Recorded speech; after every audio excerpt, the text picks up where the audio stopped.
Hi everybody, my name is Mr. Hussain and I am one of the RE consultants for Harris Federation. In this video, I'm going to go through the nature of Allah in Islam for the Islam belief section of the GCSE Religious Studies. As you can see from the specification checklist, I'm going to go through quite a fair bit today, 3 elements of the specification. They're all going to be around the nature of God or nature of Allah in Islam, so hopefully you have an understanding of that at the end of this video. So let's kick on and start with the first quality of God in Islam. So the first quality of God in Islam is Allah being one. Now this is the belief known as Tawheed in the Arabic language, which is one of the key words on the specifications. You have to know what Tawheed means. The definition of Tawheed is the belief in the oneness of Allah.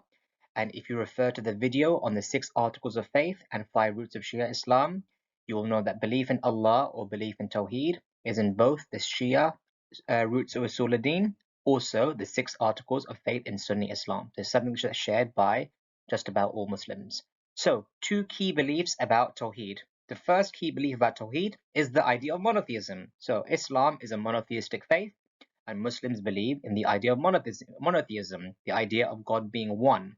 In Islam, Allah is one, He's unique. And the second belief about that is also that Allah, because He's one and unique, He has no partners. So in Islam, the idea of there being many gods is not there, because Allah is the only God, which makes Islam a monotheistic religion. In fact, one of the biggest sins in Islam is to give Allah partners or to give Allah images, because Allah is one and unique, and you can't be doing that from a Muslim point of view. How does this belief of Allah being one or belief in Tawheed influence Muslims? Well, simply, if you believe in one God, Muslims would then therefore worship Allah alone. They will not give Allah any partners. You'd find it very, very rare, if not completely nowhere, where Muslims would worship Allah with the use of an image or use of a statue, for example, because as I mentioned earlier, Allah is not to be given any image because He has no partners and because we can't picture Him. Secondly, another way belief in Tawheed will influence a Muslim is to not give anything more importance than Allah. Allah should be the most important thing in one's life for a Muslim. So therefore, if I give Allah less important than something else in my life, that could also be an issue. So if, for example, I put my friendships or I put my money or I put my jobs above Allah, that would not be something a Muslim would do. In fact, the belief in Tawheed tries to make Muslims have Allah at the center of their life. Those are the 2 influences we can look at. One of the key quotes for this concept in Islam is in chapter 112 of the Quran. This Quran verse is on the specification. You have to know this Quran verse, the Quran chapter 112. It's actually called the chapter of Tawheed, and it says, "Say, He is Allah the One and the Only, Allah the Eternal, Absolute, He begets not, nor was He begotten, no one is comparable to Him." So this is an excellent little passage of the Quran that has many, many things you can take from. It's got the idea of Tawheed in the first sentence. It talks about Allah being eternal, so that means He was there from the start and will always be there. The idea of Allah being absolute, meaning He does not change. He's always been Allah the way He is and the way He was. He begets nor is He begotten. That means Allah is not given birth to, nor does He give birth to anybody in the sense of having a son or a daughter. And the Quran verse ends with the idea of you cannot compare Allah to anything. So this is the idea of Tawheed, the idea of Allah being one. The second aspect of the nature of God in Islam is Allah being omnipotent. So omnipotent is the belief that Allah is all-powerful. 2 beliefs about this. Well, firstly, Allah created the universe alone, which shows His power because He made it from nothing. Secondly, Allah still continues to work in the world, sustaining it. The world and the universe depends on Allah being there and depends on Him sustaining it. So that shows Allah is all-powerful because He does that on His own without the need for any help. So how does belief in Allah being all-powerful or omnipotent influence a Muslim? So the first one would be obviously again to worship Allah as He is the most powerful being in existence and He is the only one worthy of worship. Secondly, you would pray to Allah as a Muslim. Why? Because Allah has the power to answer your prayers and change situations. There might be an impossible situation, but Allah has the power to change that situation for you if you pray to Him and He decides to change it for you. That's what a Muslim might think. And what about a quote from the Quran for omnipotence of Allah? The Quran says many times, by the way, Allah has power over all things. It's a very, very often repeated verse in the Quran, and that is an example of showing Allah having power over all things. A third quality of Allah is just. Now, you may refer to the word just as adalat. This is the belief that Allah is fair or just. And if you remember, adalat is one of the 5 roots of Usul ad-Din in Shia Islam. So it's a key part of Shia Muslims' belief about the nature of God. So what are 2 things we can say about the belief in justice of God or adalat? Firstly, Allah is the ultimate judge, and everyone will have to answer to Him on the Day of Judgment. And due to Allah being fair and just, everyone will receive a fair judgment after death. So Allah will never ever treat anybody unfairly. Everyone is given the most perfect form of fairness and justice in this life and the afterlife. So if I believe that Allah is just and all fair, what is that going to make a Muslim do in terms of influence? Well, they're going to pray to Allah to forgive their sins because they want Allah to be fair to them. That, look, I do make some mistakes sometimes, please forgive me. And secondly, a Muslim is going to treat other people fairly. If they want Allah to be fair with them, it's only fair that they are also fair and just with other people. They want to be just towards the world and the people around them. What does the Quran say? Allah does not do any injustice. So Allah is not someone or a being that can create any injustice. He's only someone or something that is fair. A next aspect of the nature of God in Islam is the word beneficent. It's not a very common word used nowadays, but it's there on your specification and is a key quality of Allah in Islam. So beneficence is the idea of Allah being generous and kind towards human beings. So for example, I always remember this word because of the word in the letters at the front, benefit. Allah benefiting you is Him being generous towards you. So what are 2 things I can say about Allah's beneficence in Islam? So Allah shows His kindness in many, many ways. He gives humans oxygen. He gives humans sunlight. He gives humans nighttime, daytime. All the things we might take for granted are an expression of Allah's beneficence. And number 2, the idea of Allah loving those and being generous to those who are faithful to Him. If you are going to be good to Allah and good towards Him, He's going to be good and faithful and giving you some favors towards you as well. So if I believe in Allah being beneficent, how does that influence a Muslim? Well, the first influence is that I'm going to be kind and generous to other people. If I want God to be generous to me, I need to be generous to other people. And number 2, I'm going to have hope in Allah's kindness because Allah is a kind, beneficent being. So therefore, I'm going to have hope He gives me some of this kindness as well, particularly in the afterlife. What does the Quran say about Allah's beneficence? Very, very easy again. In the name of Allah, the most beneficent. This is a phrase that's used in every chapter of the Quran, apart from one of them, which is chapter 9. Another aspect of Allah is His mercy. He is merciful. So what does that mean? It's the belief that Allah is willing to forgive the sins of those who repent. Another word you might use for it is forgiving. What do Muslims believe about Allah's mercy? Well, humans sin. We are, not perfect, but Allah is the only one that can forgive our sins. And number 2, Allah's mercy is shown in many, many ways. It's not just forgiving your sins, where Allah is merciful. Mercy is shown in many ways. A family that you live with could be a mercy to you. Your friends could be a mercy to you. Your pets could be a mercy to you. There are many, many things that are merciful that are around that we might take for granted, but these are expressions of Allah's mercy. How does belief in Allah's mercy influence Muslims? Well, again, like beneficence, I'm going to be merciful towards other people. If I want God to forgive me, I have to forgive other people. And number 2, again, I want to hope for Allah's mercy on Judgment Day. A Muslim would acknowledge the fact that they are not perfect, they might sin, but on Judgment Day, they really want God's mercy to be given to them.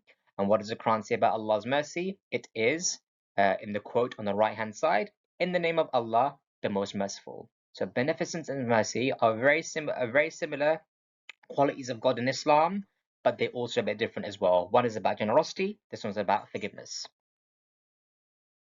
Another aspect of Allah in Islam is He is immanent. So immanence is the belief that Allah is close to humanity and involved in the world with us. So He's not this far away thing that's completely uninvolved with us. In fact, Allah is near us, but He's not near us in a physical sense. And number 2, the universe depends on Allah. So Allah has to be there in the universe with us for the universe to work. When I say with us, I don't mean in a physical sense. Muslims don't believe that Allah has got a physical body, and they do not believe that Allah can physically be somewhere in time and space, because he is too big for that. But he's near us spiritually. Now, if I believe that Allah is always near me, what will I be influenced to do? Well, my first influence is to be aware that he's near me. I'll be aware that any of my actions, Allah is near and watching me. But also a second influence could be the fact that it gives me a sense of peace when I'm going through a difficult time, or if I'm feeling some kind of fear, or I'm feeling scared a little bit. I know that Allah is close to me and he will answer my prayers. He's not this far away thing that I can't access. In fact, Allah is accessible, and if I pray to him, he may answer my prayers. And the Quran has many verses about his immanence, but the best one and simple one to use, he says, I am near. A final quality of God in Islam is transcendent. So Allah is transcendent. What does this mean? It's the opposite of immanent. It's the belief that Allah is beyond the universe. He's beyond time, beyond space, and he's not actually with us right now. Now, you might think, how can Allah be both? Well, he kind of can be both in Islam. He's spiritually near us, but physically, we can't really comprehend him. So what two beliefs about Allah's transcendence in Islam? Number one, the physical laws of time and space don't apply to Allah. I can't say as a Muslim, for example, Allah is in this corner, or he is in my house today. He is way beyond this, and he can't be limited to one physical place. And number two, Allah also cannot be fully understood. Muslims believe that our mind is limited, so therefore we can't fully understand Allah because he is something unlimited. So again, if I believe in Allah's transcendence, what would it influence me to do as a Muslim? Well, the first one is to be aware of Allah's greatness. It's going to make me think, wow, Allah is amazing, he is great. And number two, I'm not going to compare anything to Allah, because Allah is transcendent, and if I compare him to something that's like me or something physical, that's not going to work, because obviously Allah is way beyond any comparison. And the Quran talks about him being the most high. And again, we don't mean here physically high in a high up place. High meaning above our understanding, above the universe, above time, above space. So those were the elements of the nature of God in Islam. Obviously, Allah has many qualities in Islam. These are the key ones you have to know for your exam that are on the specification. Now, how would this come up in the exam? So in 4-mark questions, you could be asked about how each of these elements of Allah in Islam influences Muslims today. So remember, influence means, what does it make a Muslim think, do, feel, act, believe? So you could be asked in general, how does belief in God in general influence Muslims today? You'll give 2 influences there. Or it could pick specific ones. It could pick about Allah's oneness or justice, omnipotence. So please do have a go at some of these questions, if not all of them, and give yourself a time limit of about 3 to 4 minutes. Explain 2 influences on each of these questions. Now, here is an example. I have to answer one of the questions that I gave you earlier. Explain 2 ways in which the belief in Tawheed influences Muslims today. So, Muslims could be influenced to worship Allah alone. That's my first influence. I get a 1 mark for that. This is because they believe Allah is the only being worthy of worship, so they pray to him. That's my 2nd mark. I've given the influence and I've developed it for that 2nd mark. Muslim would also not associate any partners with Allah. That's my 3rd mark. This is seen as the biggest sin in Islam to Muslim. Muslim would avoid things like making images of Allah. That's my 4th mark. I've got 2 developed points, 2 influences, and they're both about the influence of Tawheed on a Muslim.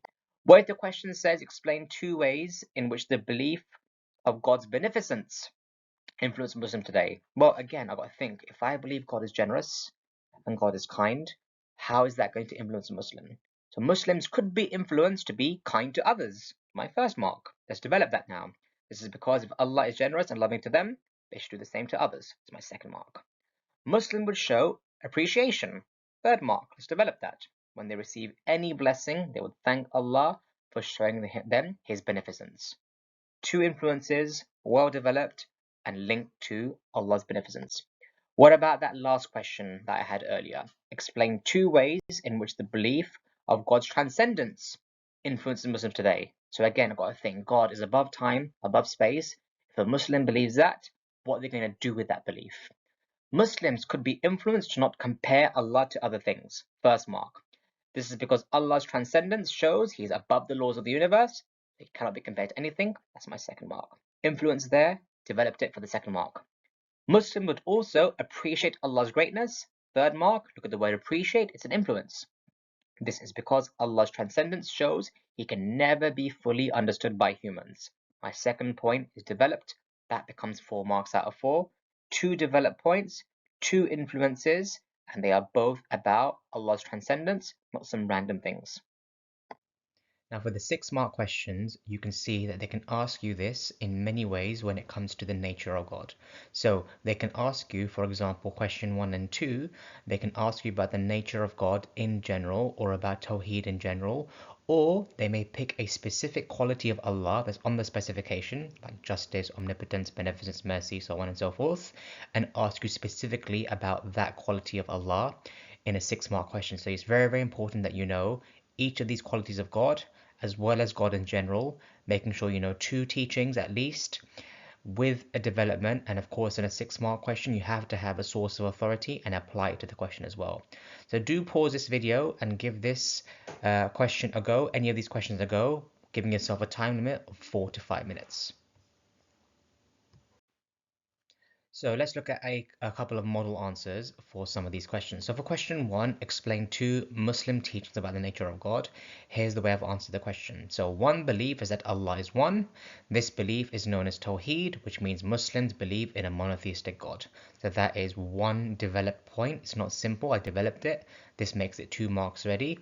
The Quran says, say He's Allah the One. That's my source mark. Now I have to apply the source. This shows that Muslims do not worship anything except Allah. So that paragraph, I've got 4 marks. 2 marks for a developed point, a source, and then I've also got the application at the end. I must now do another point. I don't require another application or source because I've done it already. Another belief is that Allah is omnipotent. This is shown by the belief that Allah had the power to create the universe and all living beings, and that becomes a perfect 6 marks out of 6. What about this question where you are asked specifically about one of the qualities of Allah? So in this case, immanence. One belief is that Allah is close to humanity. Since Allah is immanent, He is directly involved in the universe and answers prayers. So that is 2 marks. I've got a developed point, but I haven't got a source or application, so I must do that in my second paragraph. Another belief is that Allah is close but not physically. Allah's immanence shows that although He is near, Quran, this isn't physical since Allah does not have a body. Now this one, the second paragraph, would get 4 marks because even though it looks a bit short, I've hit the criteria that I need to. I've got a developed point talking about Allah being close but not physically. I've also got a source saying He is near, and I've referenced the Quran, and then my application is a bit at the end. This isn't physical since Allah does not have a body. So here, even though it's a shorter answer, I've hit the criteria for 6 marks out of 6. Okay, thank you.